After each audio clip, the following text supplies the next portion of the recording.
Hytale's second major update is out now, and I'm going to go over everything in it and show you guys an in-depth look. But before we get into that, guys, consider subscribing. I'm always the first person to post these updates and keep you up to date with Hytale, as this update only came out 20 minutes ago. And here's one of the main features. You can now raise skeletons with a grimoire. Super cool.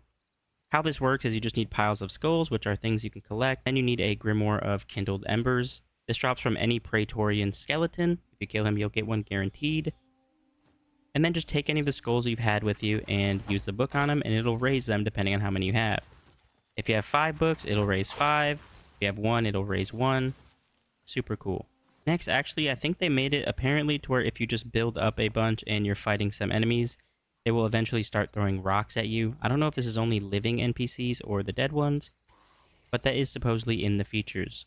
On top of that, while this is out, you can no longer mine adamantite with just any pickaxe. It needs to be at least cobalt or thorium. As you can see, now I can actually mine it, which is a very good change because you could just start off the game with the very first pickaxe, run to the 4th zone, and get the hardest to obtain material in the game, which probably wasn't that fair.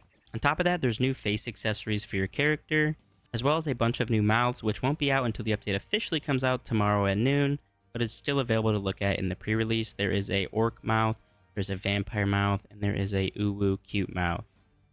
On top of that, they fixed a couple hairstyles as well, but that's nothing to really talk about. On top of that, the higher tier pickaxe you have actually matters now. As you can see, mining all 3 of these with this iron pickaxe was that speed, and mining them with an adamantite was basically creative mode. And I will say this pickaxe is like creative mode. I'm literally in survival and it one-shot mines everything. I haven't been able to find anything that it doesn't just one-shot mine, so this is super OP now. On top of that, guys, they also adjusted some hides of animals. Apparently some of them were dropping hides that they don't think they should have. So now it's fixed better, so light and medium actually makes more sense. They also said tilled soil lasts much longer now.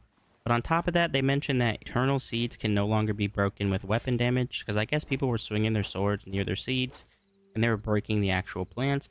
But that shouldn't be happening because the way eternal seeds work, once you craft eternal versions of seeds, is when you harvest them, their seed is still in the ground and it's unlimited growth basically. So now that is fixed for anyone who's having that issue. They also did a major ore replacement in all zones. So apparently if you go to the cave, it'll be better displaced. This copper is already near the surface like this. That is different because earlier it was much more spread out through the bottom of the world, and now it's more even. But for your world to load with those chunks, you either have to visit new chunks or create a new world.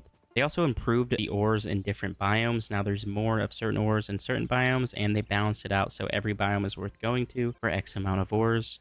They also added music to Zone 1 dungeons and improved them overall, so maybe go check out some dungeons. I don't want to really spoil that.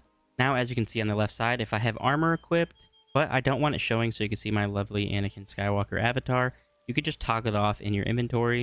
And you can also, if you have a server, make a setting where everyone shows with no armor, or however you want to do it. Apparently, if you use creative mode, there is new options, I guess. If you go to...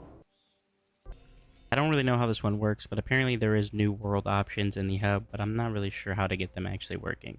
On top of that, guys, there was tons of performance fixes for servers, single-player worlds, and things like that, and a bunch of small issues that there was problems with. But they also said Update 3 is much bigger, and it's already in the works and just around the corner, and they're planning to give it more time in pre-release before it goes actually public for the next one, because they want to give modders more time to adjust to them and be able to keep making mods at the pace that they are.